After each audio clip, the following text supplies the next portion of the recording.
Hello, everyone. Welcome to Keystroke International, a destination for readers, writers, either or both. I'm Ralph Kern, here with my esteemed colleague, John Evans, and special guest star, and the president of our company, Josh Hayes. Today, we're going to talk about and discuss for our readers Nick Cole and Jason Anspach's first book in their Galaxy's Edge series, Legionnaire. And for our writers, we thought it might be interesting to discuss leadership styles and how they can be used as a basis for military science fiction. But first off, let's just have a little bit of a catch up about how our week's been. So, Josh, you're our guest. Do you want to run through what you've been doing for the last week or so, and perhaps a short introduction for people who might be new to meeting you? Yeah. First of all, it's awesome to be a guest on Keystroke International. I'm glad this thing's really taken off.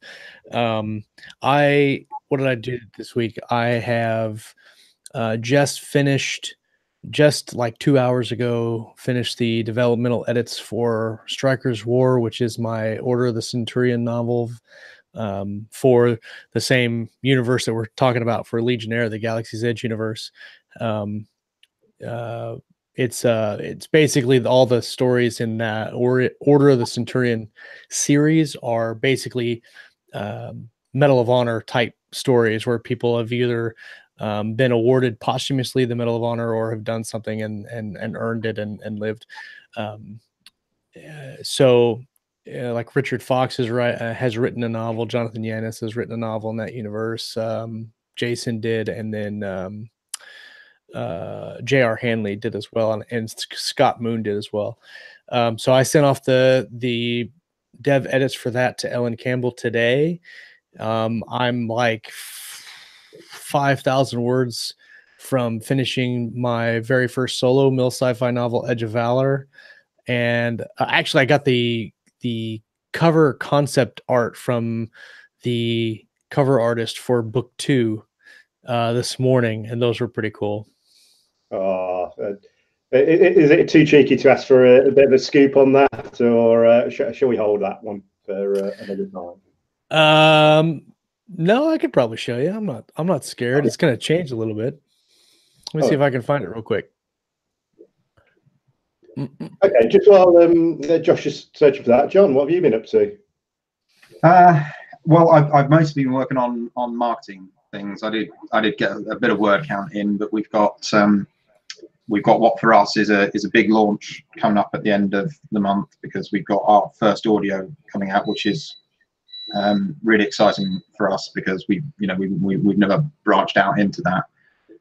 But we're because I write with a co-author, we're most of the way through the first draft of the next book as well. So hopefully I'll be finishing. We'll be finishing that this weekend. And we'll do. What else have I been doing? Yeah, I've just been. I mean, mostly I've just been setting up sort of things like newsletter swaps and so on to try and make a bit of a splash with that. Yeah, that's about it really. Cool. As for me, I'm just in the editing grind at the moment. It's one of those phases where you don't have much news. I sent off book 2 to my editor of my series, and I'm working on book 3. It's and cracking on with that. And I'm in the editing phase. One of the things we do in the collective, our group of authors, is we have a spreadsheet where we track each other's word counts, and everyone's like surging well ahead of me because I'm kind of doing the editing. And, it's like, oh, everyone's doing like 3,000, 4,000 words a day even, and I'm like, well, I've moved around this, I've deleted all these words, I've ended up with 1,000. Oh, rubbish, or even less. I need to update it because I haven't updated in a couple days. Oh damn! I was hoping that I was catching up, but that sucks. Okay. I've been on a slow roll too because the edits, but I'm still up there. I'm starting to join sprints, but I'm not going to be getting in. I've seen the word counts people are doing. I'm not putting mine up there at the moment.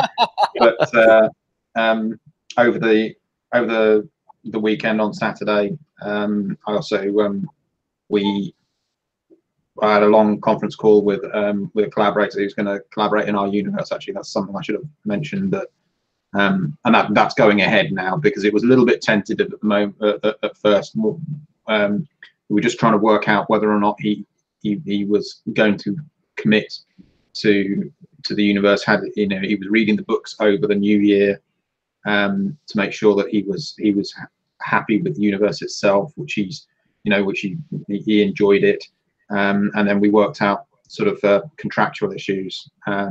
So he's already proceeding apace on the book, which if he decided that, if we hadn't been able to come to terms on collaboration and if we didn't like the story, he would have kept writing it, but changed it sufficiently so that it wasn't, would have kept it out of our universe, basically, is what he would have done. So he just cracks on with the writing. So he's a long way into that already, and the plan will be to rapid release that. So there'll definitely be a trilogy, and if it's going well, there'll be opportunities for that to continue. So that's really exciting for us as well. So we'll have that by the spring, probably. So that's fantastic. Oh, yeah. We've long said, haven't we, Josh, that collaborations are sort of like one of our big predictions for the future indie publishing. So it's great that you've got some real solid progress on that. So you scoop, Josh, shall we? I got it right here. Let me show. And I just want to point out that when we were having our initial discussions when we first started the collective, that was my #1 prediction, was more collaborations. I'm just gonna throw that out there. Okay. So here's the concept. Let's see. I'll share it there. You should be able to see the nice. Nice. So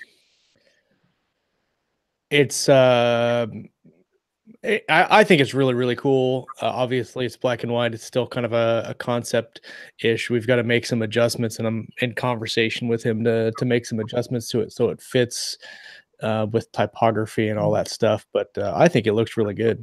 Those are no moons, though. They are. Those are no moons, right?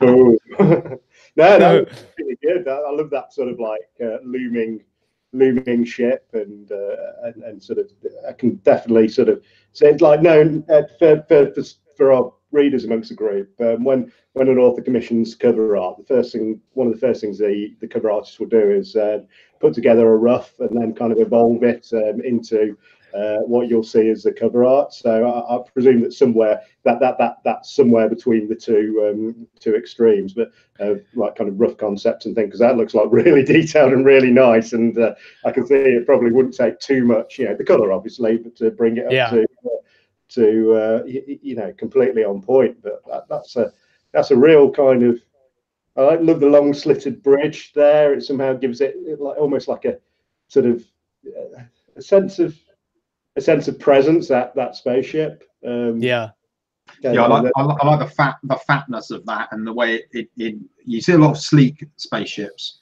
but that one looks big and practical and boisterous, and I can see that's going to be brilliant in the final display. Yeah, no, I think it turned out really great, and it's gonna. I mean, that's kind of one of the central icons of book 2 is this ship, and so it's gonna aid a lot in the visual storytelling for me too. But we're doing 2 covers, so there's this one, and then there's another one that I haven't got the concepts for yet. But I'm gonna kill the screen share. The concept art that I sent him for the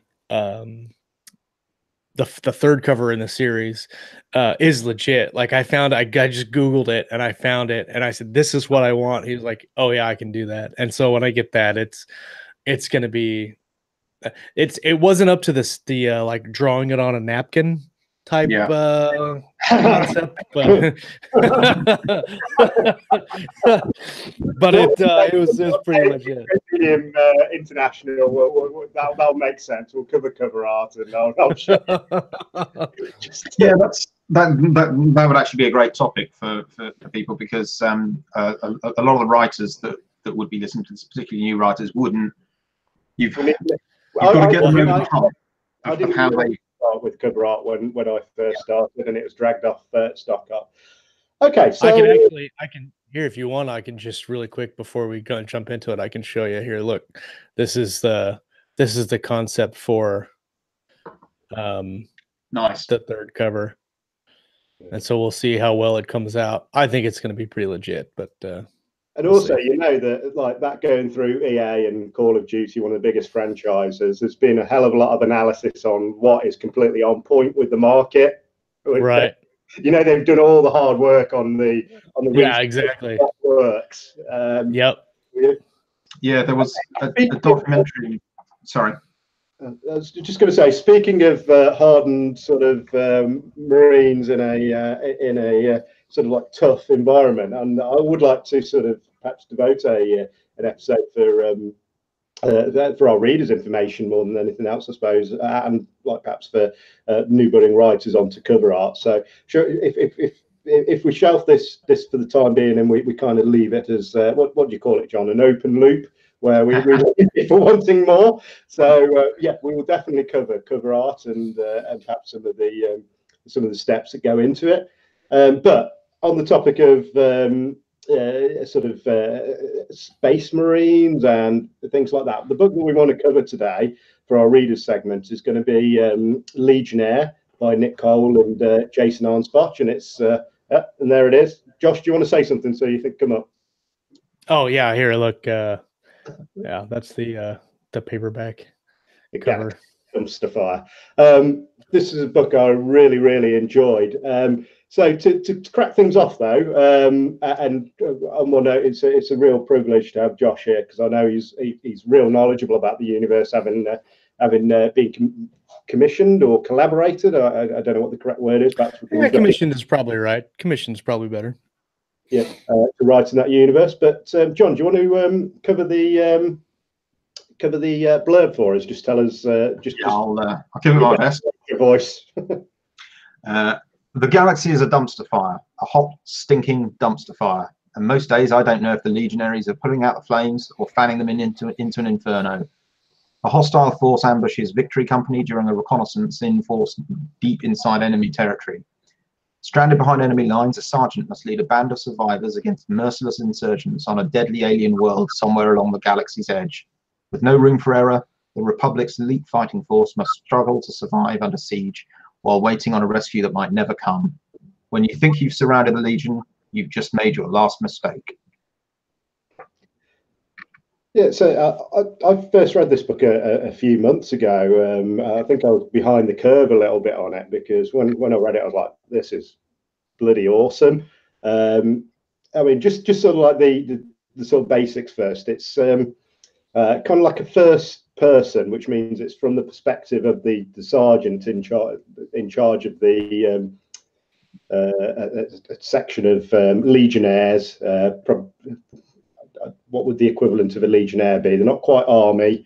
They're not quite marines. No, it's probably more like it's probably more like a Navy SEAL or like Delta, like a Delta Ranger, like the special ops. They're the 1% of the 1% of the 1%, and that they specifically, when they set it up, they were like, we want to do stormtroopers, but we want to do like kick-ass stormtroopers. And so like you have like a regular military where you have regular Marines, regular Army, regular Navy, and then you have the Legion, which if you take, you know, like a Navy SEAL type activity, that is the closest you're going to get to what a Legionnaire does. I think it's a bit more sort of. I mean, for me, sort of like looking at it from the outside, it was, you know, they operate in large units, don't they? Which sort of made it right. Sort of almost feel, because when people think of special forces in or special operations, and I know that our American cousins sort of divide the two, whereas we kind of like have special forces and regular forces. You've got sort of an interim step. With ops. So with special forces, traditionally it's always been like kind of, you know, you've got a hard-bitten unit of sort of 6, 7, 8, which often doesn't even correlate with any kind of unit style. You know, it's led by a colonel. He's in charge of eight men, and you know, he's got, you know, the lowest ranked person is a sergeant major or something that's faintly ridiculous. Predator. I love Predator to bits. Predator is a brilliant story, but it don't make no sense to me at all, the rank structure or how that unit operates. One of the things I really loved about Legionnaire was that it felt authentic. It felt like it worked within the context of the world. So like the Legionnaires, yeah, they operate in large units, and I suppose, semi-spoiler alert, sort of as you sort of follow the character through the series, they kind of do specialize into special operations, special forces teams, but right. At the you know, when you were introduced to them, they're at the kind of special operations level, which is sort of large unit tactics and or you know, platoon and company level stuff. So, you know, 30, 90 men, and you've got that kind of, it feels different and it feels authentic. So what are your guys' views on the general feel of the story, John? Well, when you're looking at a big unit like that that's supposed to be the hard guys, what you're probably expecting is to see them turn up and you know, steamroller the enemy. But in this case, Legionnaire isn't like that. There's a relatively, you know, there's a relatively small number of them out on a patrol. It's not 4 or 5, but it's not 600, and they're not out there looking for a particular battle that they're about to, you know, they're not turning up to a large battle. There's just a convoy of them heading through on this planet. So yeah, they're not being portrayed as special forces here. They're being portrayed as a regular but highly competent fighting unit. So if you were looking for a British equivalent, it would be the paratroopers or the Royal Marines, where the entry standard is higher and the qualifications and the training time is significantly higher to join those regiments than it is for the regular army. So I couldn't give you a US equivalent, but I would imagine it would be something. It would be the larger regimental structures rather than the highly specialized small teams. Yeah, kind of like airborne. Like airborne and the Rangers are big groups like that, where they're not like basic infantry army. Like the Ranger is not a basic infantry army. So maybe that would be a better equivalent than a SEAL team would be, like a Ranger battalion or a paratrooper battalion or something. Yes. Yeah, and of course it's those places that form the bulk of most of the actual special forces units. You know, the SBS is largely Royal Marines, and the SAS is largely paratroopers. But there's no sort of you know, you can go from anywhere to those teams, provided you qualify. Exactly. But you can't go straight into the SAS. You actually have to have experience before you join up. Although weirdly, you can go into the territorial SAS. That's it's I think they've changed the name of it now, but you can go from the territorial army into the territorial SAS and be a weekend special forces person with a lot more training. And of course that runs the risk of you get deployed overseas to do that role. So they're not of interest. I've actually worked with a couple of them who are in the police, who are T3 SAS, and it's quite interesting that they actually want to recruit people who are physically fit, highly competent soldiers, but also have something else about them. So that they can kind of dual hat in many environments. So many of the kind of whilst I wouldn't go so far as to say you know, James Bond kind of stuff is realistic in any way, shape, or form. You know, some of the more sneaky beaky stuff which they take part in, which might require sort of extraordinary knowledge you wouldn't typically find in the military, It's sourced from that. So like one of the guys told me a long tale about so a guy who was a banker in the city who was also a member of 223. And because he had that financial experience as well as the soldiering experience, that there was certain missions or consultations that he was an expert on for sort of like some of the more kind of sneakier stuff. But obviously, I never got any sort of specific details of it. But it did sound quite sexy, really. Some of the surrounding things that they were involved with. Back to sort of Legionnaire. I mean, one of the things I liked about the story was you really get into Sergeant Tunes, and I may have mispronounced that because I've read it rather than done the audio, listened to the audio. I like Sergeant Tunes' sort of hard-bitten, he's a hard-bitten veteran, and you sort of see in life through his eyes. He's been through some, pardon the French, but he's been through some shit. He doesn't like the government, but he's immensely patriotic to his nation, and he's and there's a certain amount of, how to put it, optimistic world weariness about him, which is quite appealing. Yeah, I mean, some of the time, some of the things he says, you think you're a bit of a dick, but then other times he'll do something where, so he like, I remember there's like a whole bit where he's sort of basically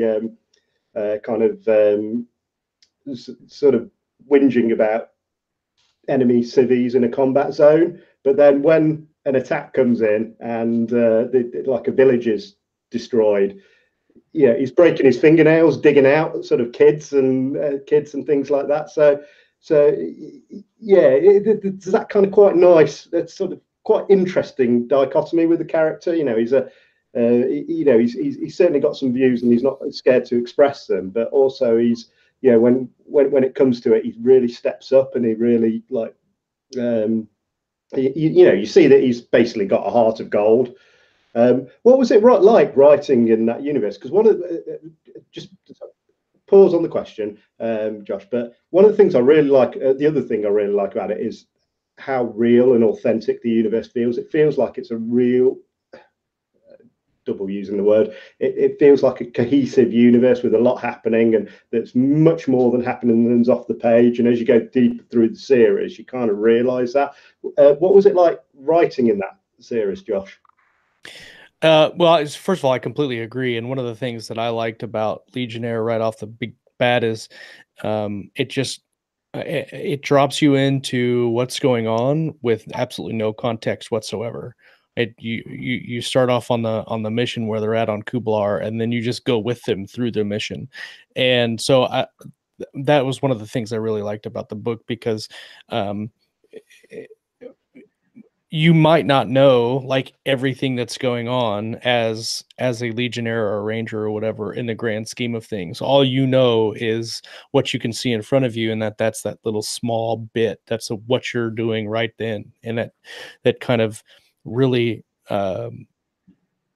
brings home the point of, we're here to do and die, right? Like, because you don't really know what's going on outside of your little mission, your little part of what you're doing, and you have to completely focus on that because that's all that matters. And I thought that was really neat and really good about the story. Yeah. But what I liked writing about it is, you're right, like the entire world is so fleshed out and feels real and feels that the events happen to people that you care about. That's one of the things that I liked about the story. It's one of the things that I try to do with mine.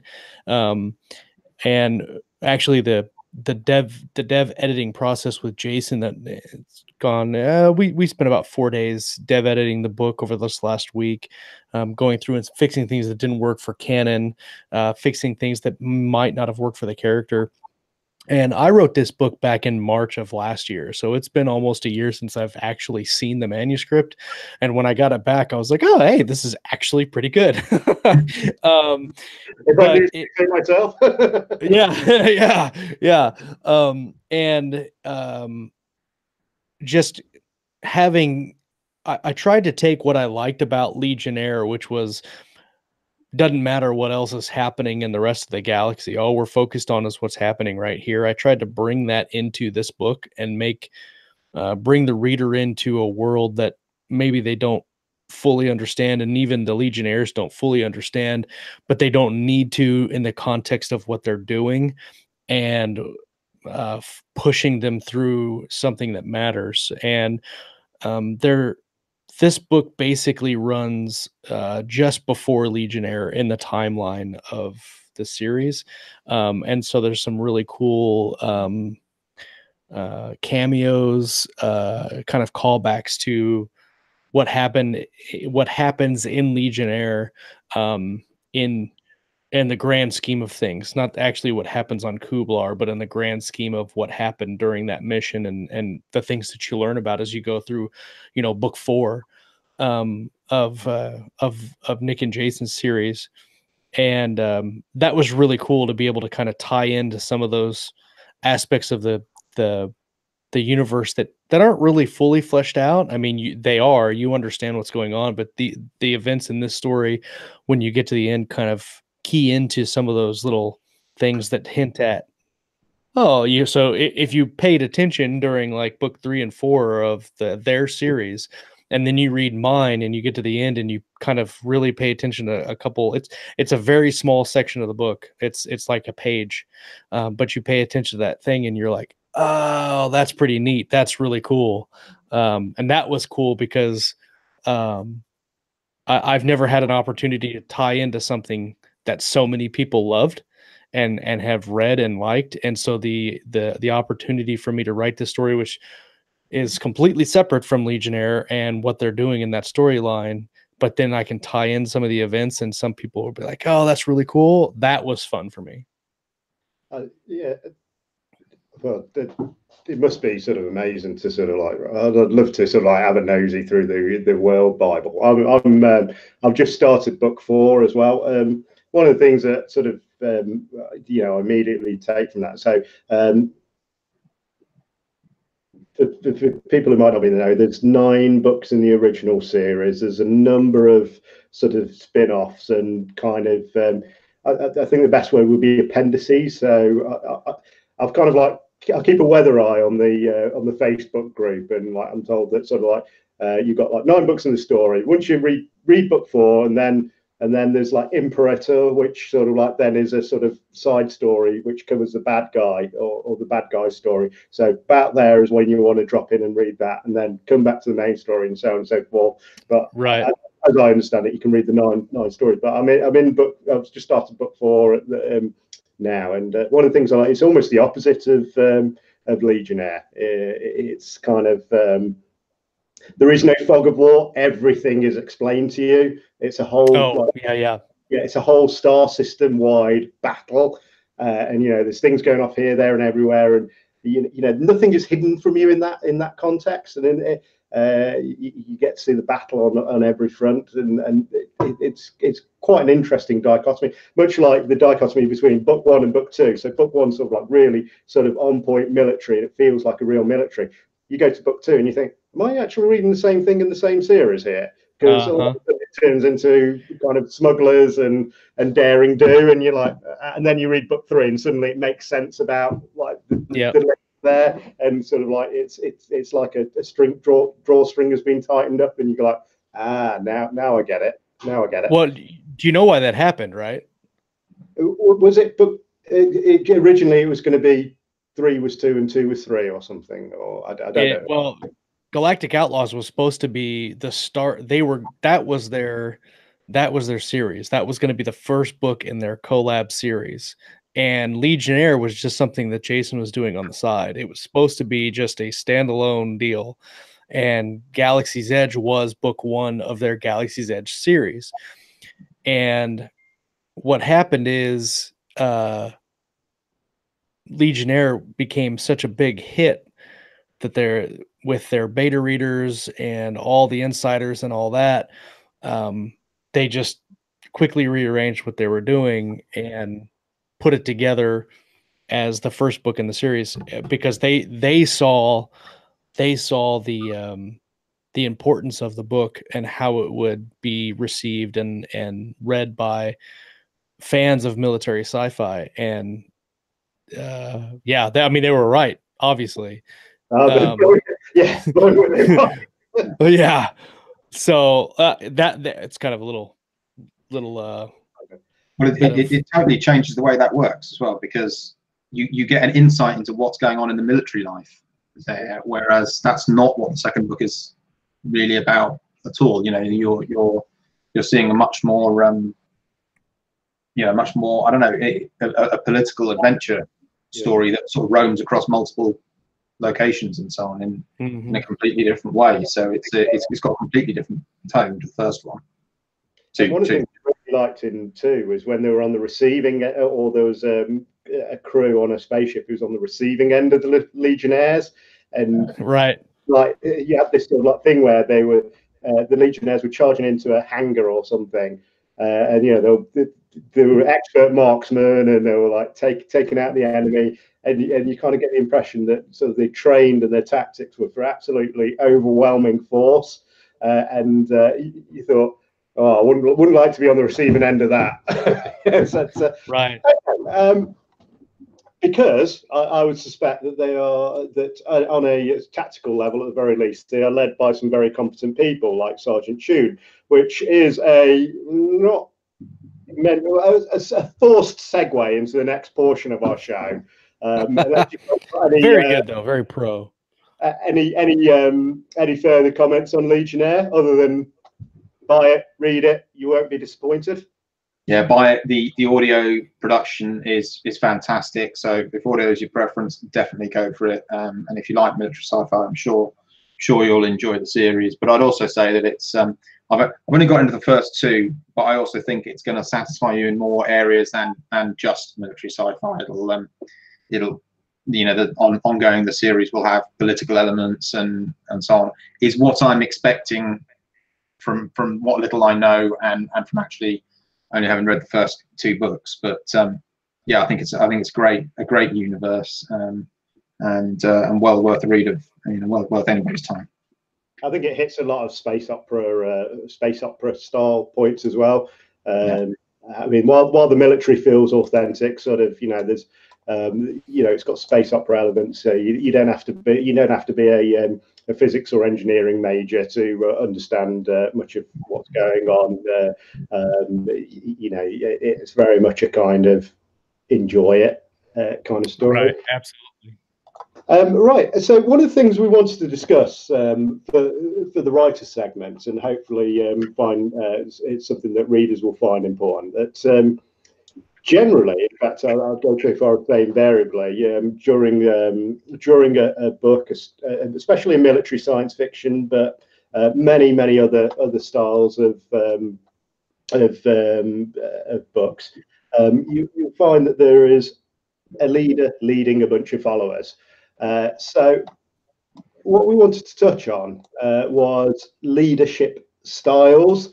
And then we thought it might be a little bit of a kind of fun exercise, sort of like then for each of the major leadership styles, which I believe there's 7 or so, is then duck into, you know, science fiction staples that you might well know.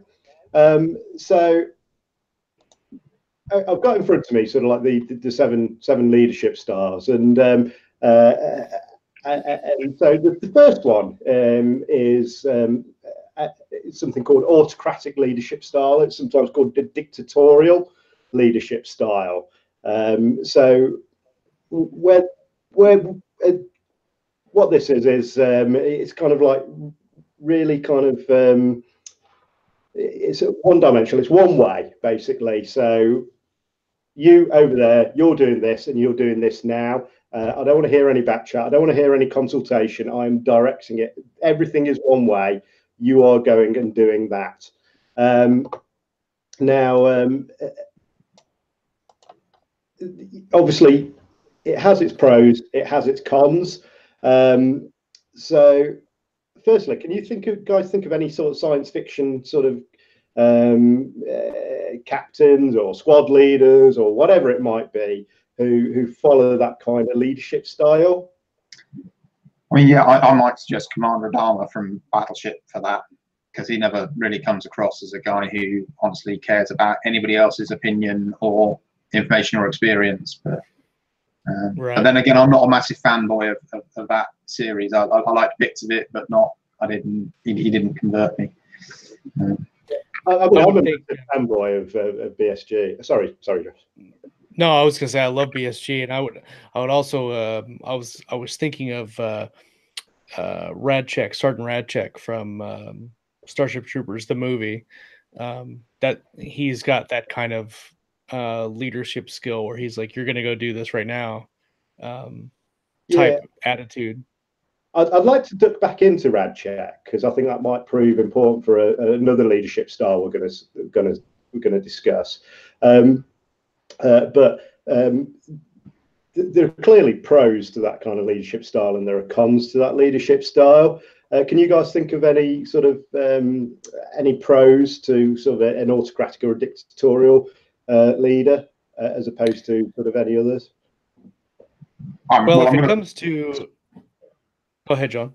Well, I'm going to say that there's the benign dictator. And then there's the extremely awful people. If you look at the Duke of Wellington, he had his great ideas about how to fight battles, and he was completely correct.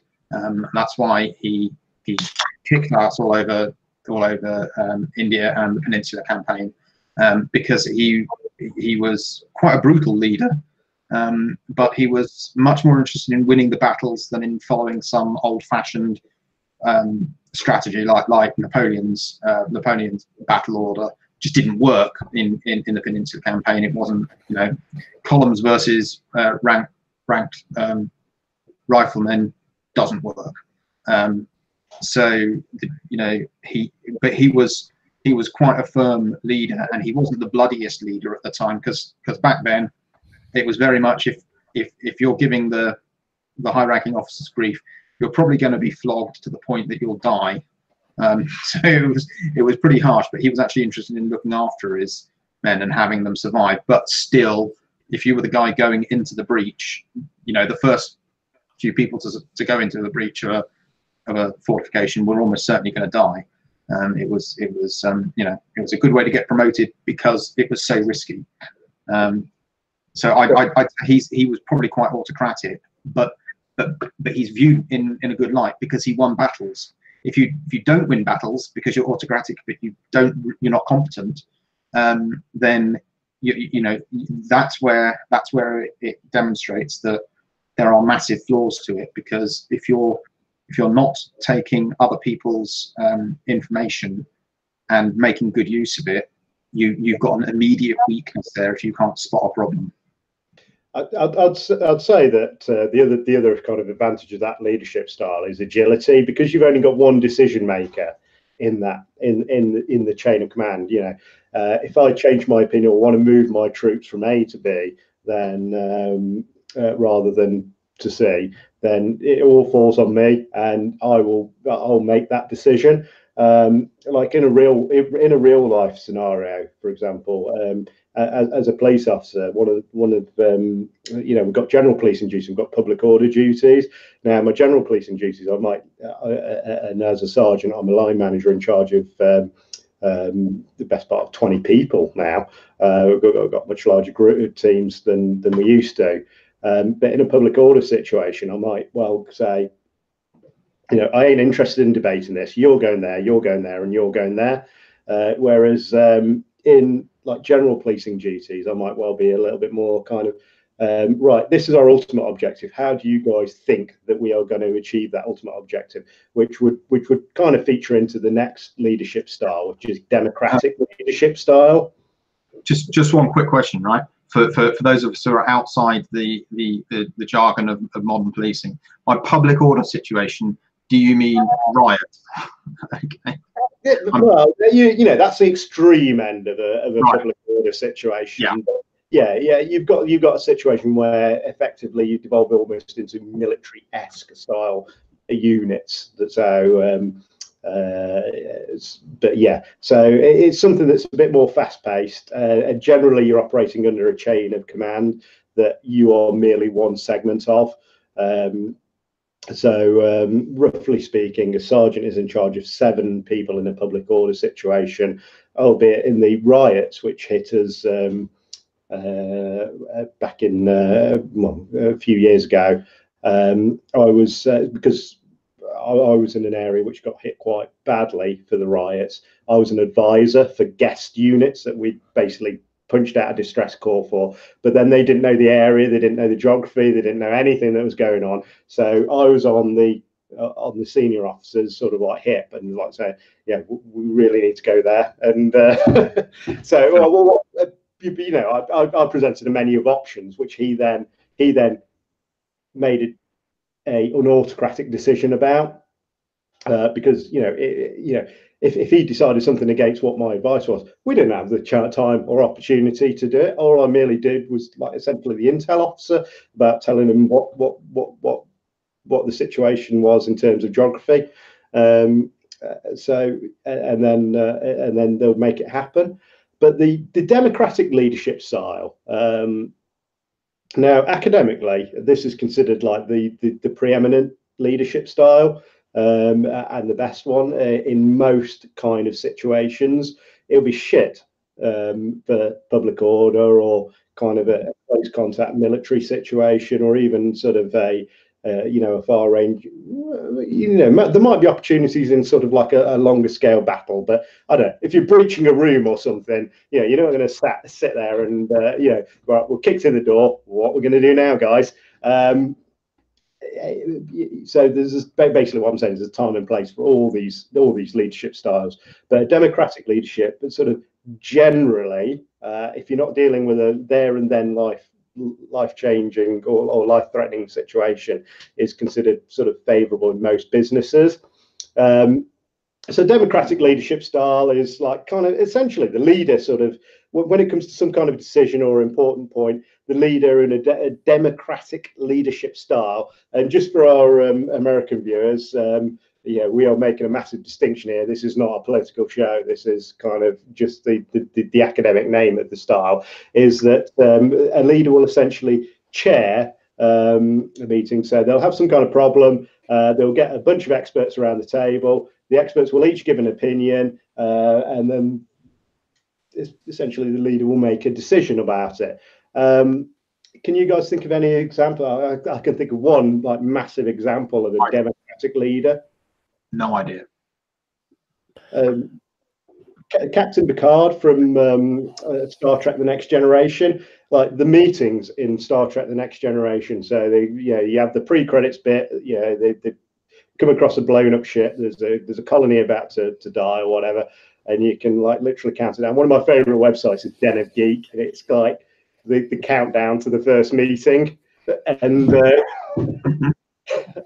I always found that quite amusing. But essentially, Captain Picard's got like kind of a bunch of highly competent guys on there. He doesn't know. He's probably got a decent awareness of engineering, but he goes to his engineer for like the opinion on what engineering is. He's probably got a decent knowledge of weapon systems. B goes to Mr. Worf about sort of like the final say, so on and so forth. So again, it's kind of that's considered a good leadership style as long as you've got the time and space to do it. Can you guys think of any other sort of like kind of leaders to? I'm trying to think of like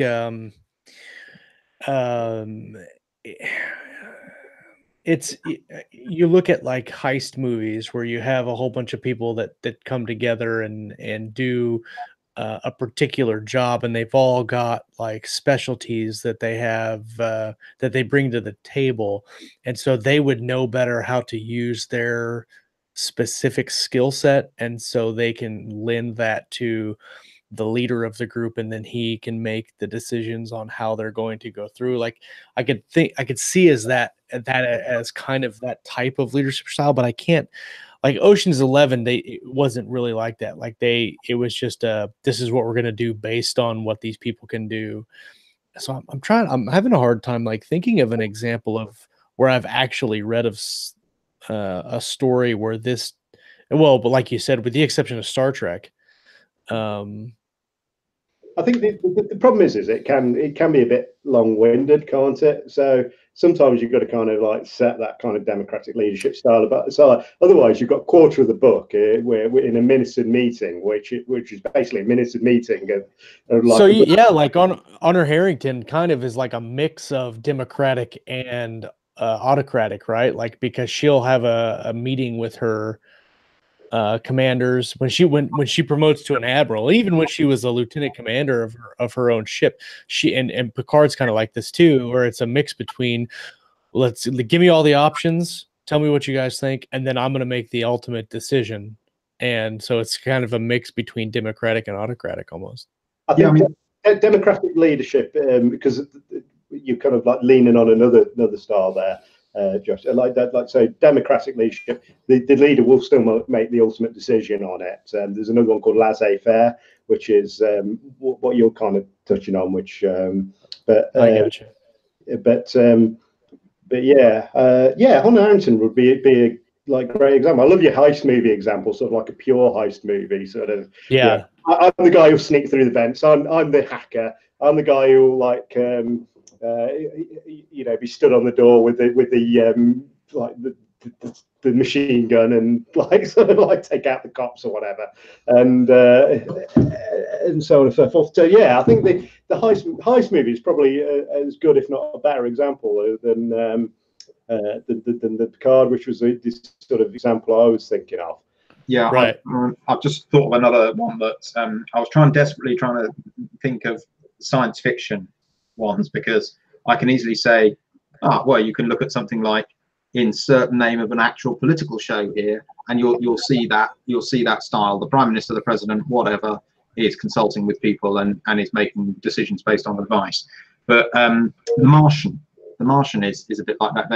They've got their experts. Everybody at NASA is an expert in whatever it is that they're doing. Otherwise, they wouldn't be at NASA at all.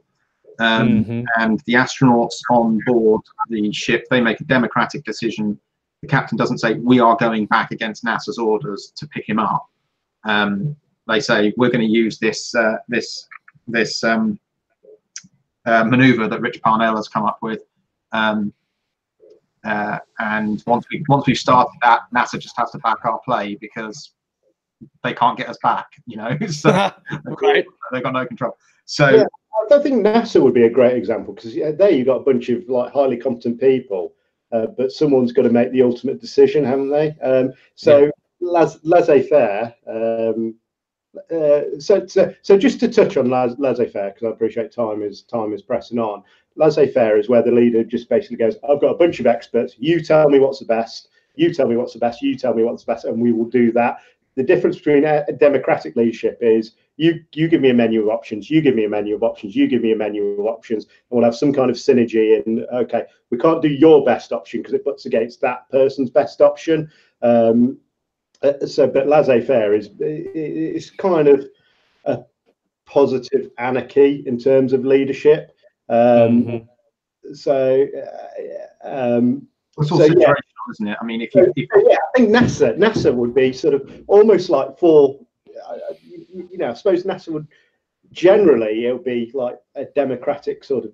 No, actually, I'd reverse that. Generally, it'll be a laissez-faire in the kind of NASA sort of situations we deal with, because essentially you've got a bunch of highly competent people who know absolutely the best on how they're going to deal with each individual situation. And if I was some guy who like was some kind of coordinator or whatnot, I don't know fuck all about rocket propulsion. I'll leave that to the guy who knows that stuff. But also it might touch on democratic, because ultimately someone's going to make a decision if one butts against another. So if we can do this, but doing this precludes doing that, then we may well, there has to be an arbiter and someone who makes a decision and does the best one. Okay, moving on. Another one that you kind of touched on again, Josh, was, and bear in mind that these aren't absolute. We're not saying someone's a democratic leader, someone's an autocratic leader, someone's a laissez-faire leader.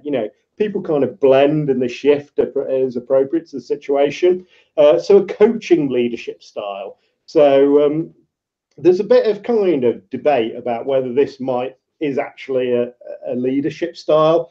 And in fact, it can be more of a kingmaker style.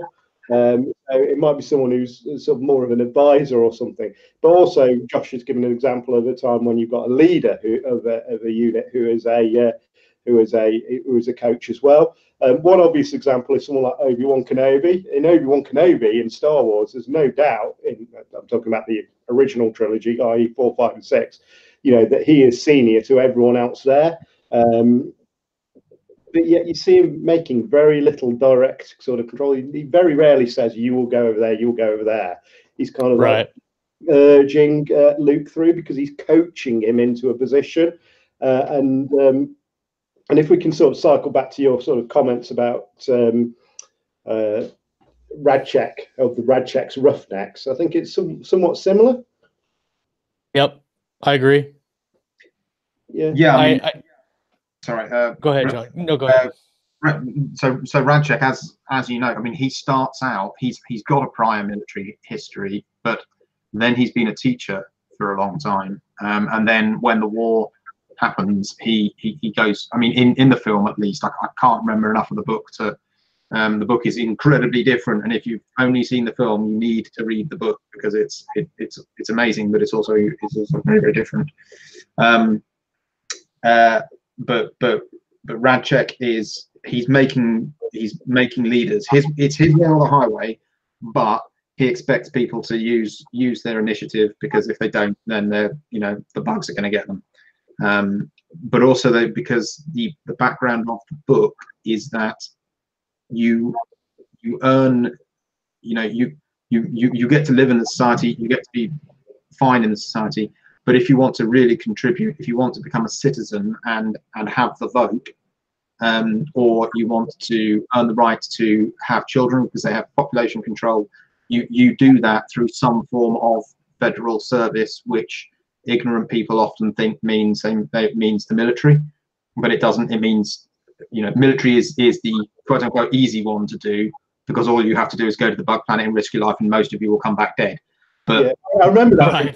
That was something. There's actually other forms of federal service as well. You could go and be, a civil servant if you're sufficiently qualified. So it's. But the point of the book is about, rather than giving people the vote, you earn the right to your vote. Everybody's got the opportunity to earn the right to vote, but you don't just get given it on a plate. It's a responsibility that you have to sign up for. And he's not. Heinlein, poor guy, he always gets criticised. People say, "Oh, he's a fascist," and he's saying this is how it should be. He's not. He's just exploring it in science fiction. So you can decide, why do we just, give it to people rather than should we have some kind of qualification level? Or you don't even have. You're not allowed to drive a car until you've passed a test. But with voting, you don't even have to go and fill in a test when you're 17 saying, I do actually understand the basics of how the government works and why I'm voting. The people in the UK I've spoken to, they actually don't know who they're voting for or why. I mean, they literally don't know. They think they're voting for a prime minister. We don't do that in the UK. It's not how it works. You only vote for your local representative. And that's a huge distinction that lots of people miss. So that's why Starship Troopers talks about that. And Radchek is a coach. He's an educator, because his role is to help Rico become an adult, and he transitions him. He's there for him to transition all the way from kid doing high school to military service, and then becoming the lieutenant himself. He coaches him from being a civilian to a citizen. So when Radchek first encounters him in Starship Troopers, he's a young civilian, isn't he? And that's the difference. So civilian has the principal difference in the books is the civilian has no voting rights, a citizen does, and a citizen earns a right to be a citizen by having public service, whether that be cleaning the streets or up to sort of like making the ultimate sacrifice in war or whatever. So he kind of coached him coaches him through, and you get to see. I know in the book actually it was 2 different characters, and they kind of rolled them into one for the movie. Yeah. And actually, I know the movie gets a lot of stick, but I think they made the right call on that front, because I thought that was so poignant and probably better than my other example of Obi-Wan Kenobi, because you had that guy guide him through that. Yeah, you might not agree with the political system. You know, I actually think it's got quite a few pros to it. You know, that you've got to show some knowledge and cognizance of things wider than your direct circle. You've got to show some kind of public service kind of thing. As a public servant myself, someone who's very much into public service, I think it gives you a kind of perspective on things that perhaps very few other things do in life. You know, until you've had someone's guts in your hands, you know, you kind of. It's true, though. It's true. I'm not saying you haven't lived, but you know. Anyway, we're going far too much into politics. But by the by, you saw young Johnny Rico sort of being coached through, and yeah, at times Radchek was dictatorial. You'll get on that landing boat and you'll attack that point. But generally, even sort of when you dissect the harshness of some of his comments, you realise actually they're not autocratic comments. The coaching comments, you know, oh, you'll do the job until you're dead, or I find someone better. Actually, you know, sort of in real life, that conversation probably would have taken a little bit longer, but you know, the meat and bones of it are true. You know, you've got my support. You've absolutely got my support. You will lead your section. You'll lead your squad. You'll lead your platoon through your situation. But if you fuck up, you're off. Right. Frankly, if you die, then I've got to find someone else. Yeah. So I just want to say as well, there's you can also look for coaching leadership in I mean, we mostly talk about sci-fi, but if you wanted to go to fantasy, Merlin is a coaching leader. He's trying to lead Arthur to you know, make the world a much better place, lead it into a golden age. So he coaches him. So the boy and wizard, or girl and wizard trope is a coaching leadership role, where the guy is taking, he's not telling the kid exactly what to do, but coaches them so that they can take on the role of queen, king, hero, or whatever. But you just don't see that mentorship in quite the same way in most sci-fi. But you could say Ender's Game. Ender's Game has that. There's a whole bunch of people coaching Ender, and then there's that beautiful twist, which I love, which I won't mention because it would spoil it. And yeah. No, but you're absolutely right. Like, you have the teacher-student leadership style that works in that kind of a setting for sure. Yeah, and it's a nice one for a story, isn't it? Because it gives you a good, solid character arc for people, and it kind of ducks into a next one, which is strategic leadership, which isn't quite how it sounds. It's not like sort of like someone who's a general in charge of a massive strategic situation, you know, a huge war. It's mostly about, it's similar-ish to a coaching leadership style, except you're looking organizationally as well. So rather than training or coaching through someone who can fulfill a specific task, so I would suggest that Luke and Obi-Wan Kenobi is a pure coaching style. To be blunt, Obi-Wan Kenobi only had one objective with Luke: you're gonna take down the Empire. Beyond that, I don't think he really gave that much of a shit. If you really boil it down, Obi-Wan is not a nice person. He's a terrible human being. If you actually look at his actions, which we should all be judging in large part by our actions, not our like, oh, I'd like to get rid of the Emperor. It's like, I'm willing to let my mate, whose arms and legs I just chopped off, burn to death on lava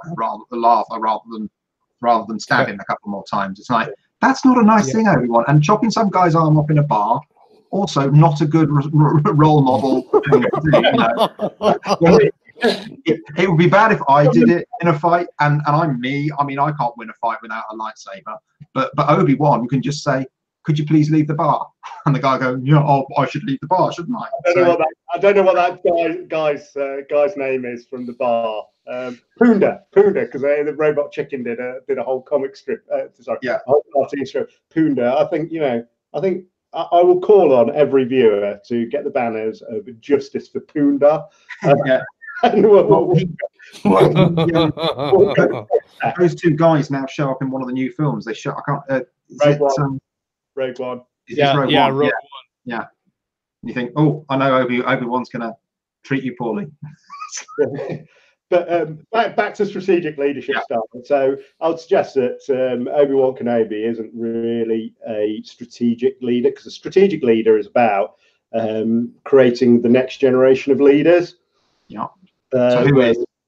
So what's interesting to me about the strategic leadership style is that this particular leadership style is what everybody says they want, but no one has the courage to actually do.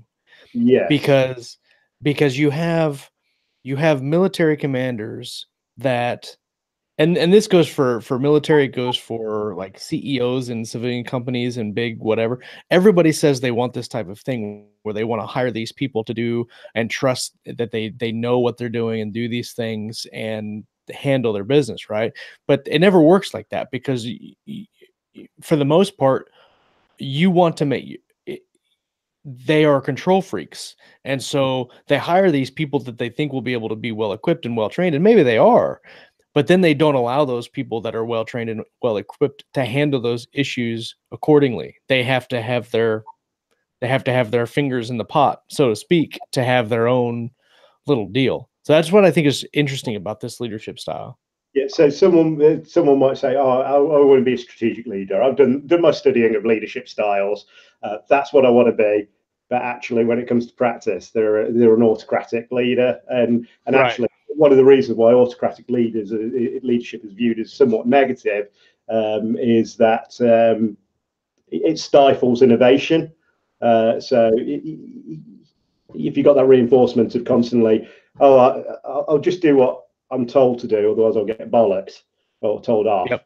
Then I'll stop thinking for myself. Whereas actually, what a strategic leader should do, or a coaching leader should do, is go, right, this is your situation. How are you going to overcome it? If you're a true coach, you'd then say, yeah, your idea, Duke of Wellington, of like breaching that line, it's good, but it's going to end up like killing a lot of your troops. So what I'd suggest is kind of you go around or siege the place instead.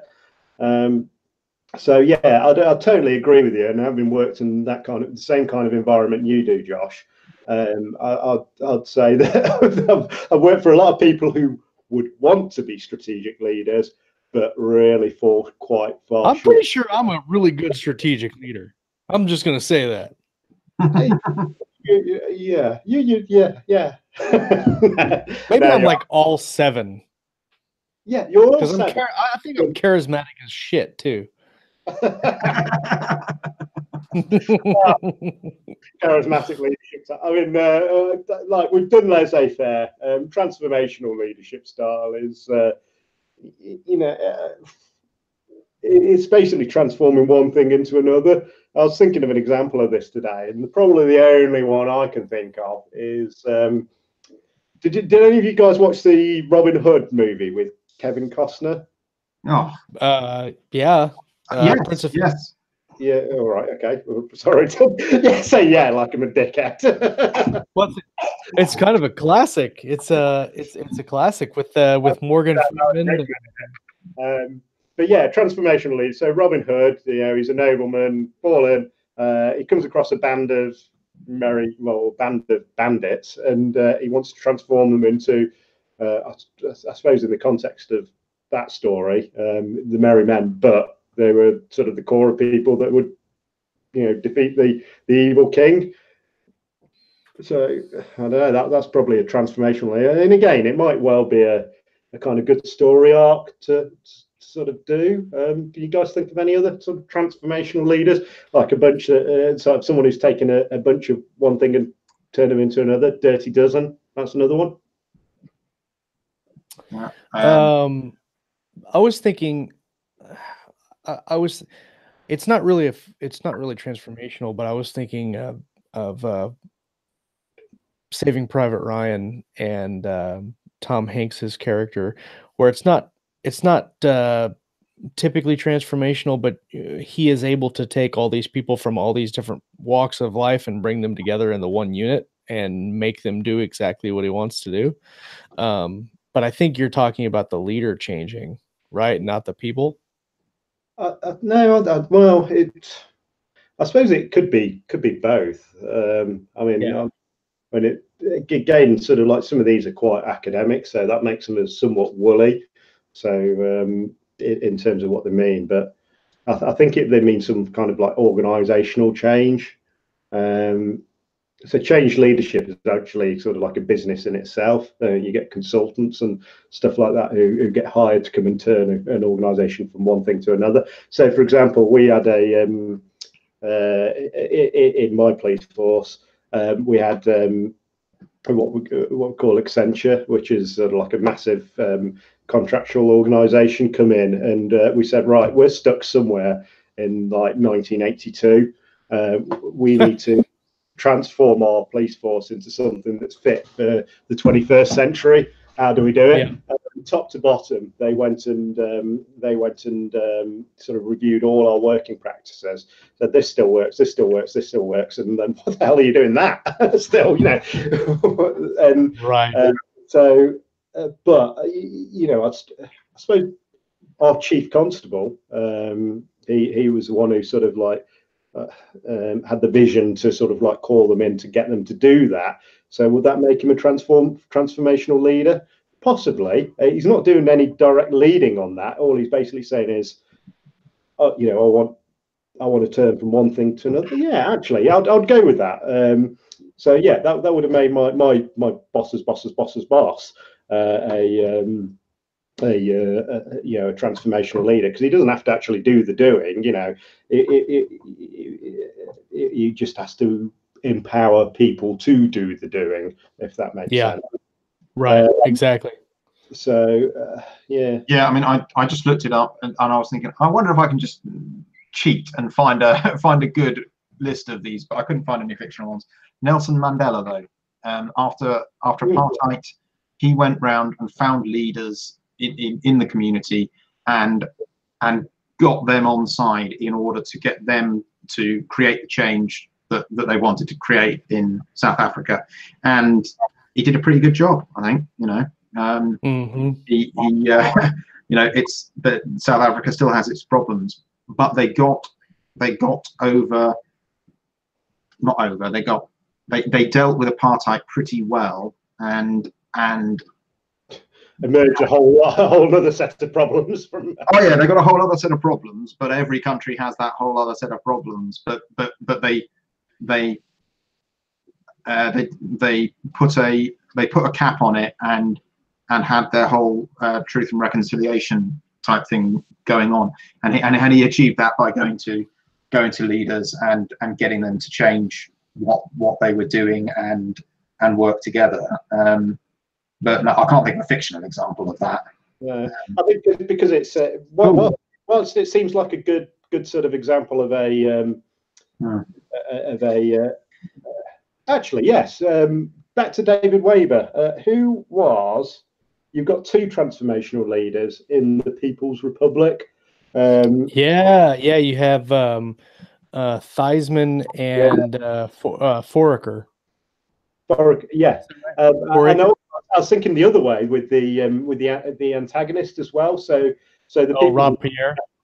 Yeah, so he transformed them more from sort of like reasonable into completely unreasonable, and then Theismann sort of transformed them back.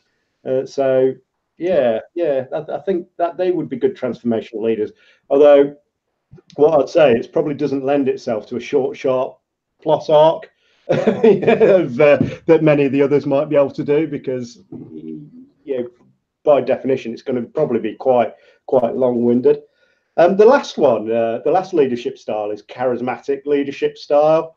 This is fairly self-explanatory. You've got a leader who, just through sheer force of presence and sheer personality, you follow to hell and back. I mean, the best example of me as a young constable.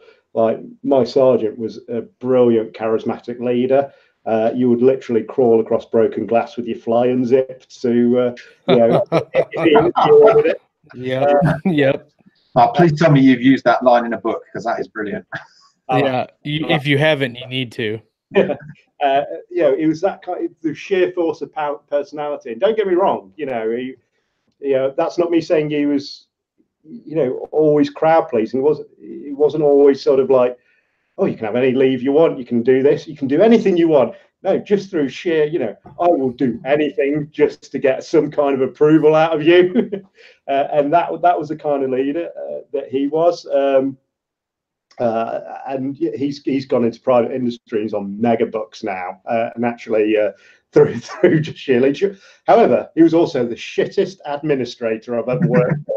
All my investigations, all the team's ongoing investigation, they're all put aside because he was happily leading the charge from the front, and all the kind of the approvals for annual leave, they were all like stacking up in his email account. I'd dread to think what state his personal admin was in. He probably didn't pay his gas, didn't pay his electricity. He was living in a dark hovel because he couldn't do that. However, if you needed someone to lead the charge of the light brigade or whatever, he's your man. Don't ask him to look after your admin.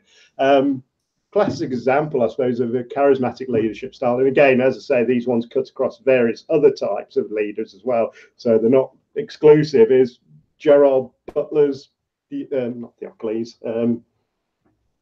Leonardi's from 300. Oh yeah. Yeah. You watch that film in a cinema, and you're thinking, if asked really nicely, would he let me fight? And could I be 301? Because you'd follow him out and back because he's got that sheer force of personality. It's anyone you guys can think of that might have that sort of same presence. I was thinking of, and now that you mentioned that movie, it kind of lends some thought to some other leadership styles from like Gladiator, the movie, because you've definitely got a transitional leadership style there, but it's also charismatic and coaching almost all at the same time, because he builds these people up from being slaves to actually fighting for him, and he transforms from being a slave to being a leader. But he does that all because he's extremely charismatic, and he can pull people along and through just his presence can push people in the direction that he needs to. So I thought that was a pretty good example there of that what Maximus. Yeah, Maximus Decimus Meridius. I think it's a hard one to write though, because me as a reader, I've got to feel that same sense of presence as perhaps some of the other characters of, like, where would it fallen down? Independence Day was probably teetering on the edge, the old Independence Day movie, when he's giving the final speech, you're thinking, I'd jump into an aircraft and I'd go fight the thing, but go fight the mothership. But I ain't doing it for you. I'm doing it for right. So that kind of charismatic leadership kind of, you can see it was going in the right direction. It fell a little bit short. I was going to suggest Muad'Dib from Dune. He's a messianic leader. He is the prophesied leader who's extremely charismatic. He's got all the other qualities as well, and he's been trained for leadership. But from the perspective of the Fremen, it's his ability to inspire them, and I think that's the thing about the charismatic leader. The charismatic leader is going to inspire people to do whatever it is. Doesn't necessarily mean that they're also going to say, you know, it might not just. So the Duke of Wellington is going to give an inspiring speech before the battle, but he's also got the battle plan. Whereas another charismatic leader doesn't necessarily do that. They might just say, let's go, let's take the fight to them, but he's not the one saying, but it doesn't necessarily have to be the one saying, and this is how we'll take the fight to them. And bear in mind, a charismatic leader, and I'm mindful of the time, and we probably best wrapping up. But a charismatic leader doesn't have to be a positive thing either. No. I'd just like to sort of like leave it dangling. I would suggest Hitler's a charismatic leader. I was going to try and avoid mentioning him throughout this whole thing, but yes, autocratic and charismatic. Yeah, and carried people through, and you know, I'd suggest that no one would view him as positive in any way, shape, or form. Right. He carried. What I was gonna suggest too is charismatic doesn't actually have to be like giving really good speeches. It could be like, think of Mad Max, and like Mad Max Beyond Thunderdome, and then Mad Max Fury Road, where he, just through what his actions and he does. I mean, it's not necessarily charismatic leadership, but it's not any one of those other categories. Yeah. And so you look at what Mad Max does in Fury Road. He inspires the rest of them to kind of go with him and do what they need to do. And then, like in Beyond Thunderdome, he has those kids and everybody else that works with him because of who he is and just kind of the mystery and things with that go along with his character. So that could be a form of charismatic leadership as well, I think. Optimus Prime. Very important. No, Optimus Prime, yeah, Optimus Prime, definitely. Aragorn from Lord of the Rings. Yep. Is probably a good example. I mean, yeah. There are loads of examples. I'm sort of minded to wrap this up now. Yeah. I hope that that's given some people. So when you as a writer are sort of thinking about sort of like a leader in an organization, whether it be the captain of a ship, the leader of a party of adventurers going through a dungeon, or you know, a leader of a group who are about to do a heist, whatever it might be, generally they would fall into something similar, or they might cross over to several of these leadership styles, and it might well be something where you like that particular character's plot arc might take them from one to another. You know, they might start off as an autocratic leader who you know, leads his men to death, and then actually evolves to a democratic leader when he sort of redeems his or herself, or you know, it might be a transformation, whatever it might be. And the other thing to say as well, if you're writing sort of down the harder end of a fictional work, something where whether it be hard science fiction, hard thriller, something like that, then actually line managers tend to have some kind of training course into how to be a line manager. So while they might not actually know these exact terms, they'll certainly be cognizant of them. So I certainly remember when I got promoted, that you know, we spent we did a questionnaire, we figured out what our leadership styles were, we figured out what context which leadership styles were important. So actually they'd be quite cognizant of that. All the smart ones would be, and they would know how they're portraying themselves. And again, maybe that's sort of like a weapon to use in your book, but or a story arc or something else that might be somehow important, or even your own life. Well, there you go. Okay, so all right. Any closing comments on this topic? Yeah. I mean, I would say that for the authors in our audience, the perfect time to think about this is when you are doing your world building and creating your major characters, and it's generally going to be easy, particularly if you're writing something like military sci-fi or space opera or something. You probably have people who are in leadership positions. So one of the things that you could do, you're probably going to work out, is this person an alcoholic? Are they young, middle-aged? What's their life experience like? You're going to work out a bunch of things that work for you as an author to define that character, so that you've got tent pegs to hang hang characteristics on and their behavior on. And leadership quality is, and the way they approach that is a pretty good topic to explore. So, as is things like, you know, what is this person's goal? What are they trying to achieve in the book? Whether or not they're the protagonist, knowing what one of the antagonists or one of the secondary characters is trying to achieve in a book can be quite helpful. Obviously that's going to depend on your level of world building, but that's where I use this information, is right at the start, or as soon as you generate a new character and you think, is this person a leader? Oh, they are going to be a leader, so should I look at their leadership style? Is that relevant to what I'm going to be doing with them in the book? So I think all this is, you know, useful in that context. No, definitely, for sure. All right. Okay.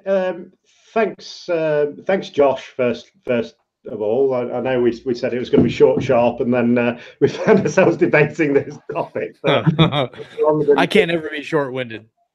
But yeah, I think it has been fascinating, and I think still relevant to sort of craft, because real life, and as such, you know, if you want to build a well built, as you said, John, if you want to have a well-rounded character art, then that's going to be part of it. So a massive thanks to Josh for taking the time to join us. John, oh yeah, it was good times. I did the hello. Do you want to say the goodbye? Do we have a standard goodbye? We should probably have a standard goodbye, and we should make it really quick, because I will never. I figured out the hello. There's no way I am going to come up with an original or standard goodbye that I'm going to remember. So thanks very much for listening, folks, and we'll have more like this. And if you've been sat there thinking, oh, I'd really like to hear them discuss such and such a topic, please do let us know. Or if there's particular books you want us to discuss, as long as we've read them and we like them, we'll have a look at them. So thanks very much for listening or watching. If you've been sat there watching my ugly mug and these two guys, then great. We'll be back in whatever time we decide to start broadcasting these. So, all right, thanks so much then, folks. Good night.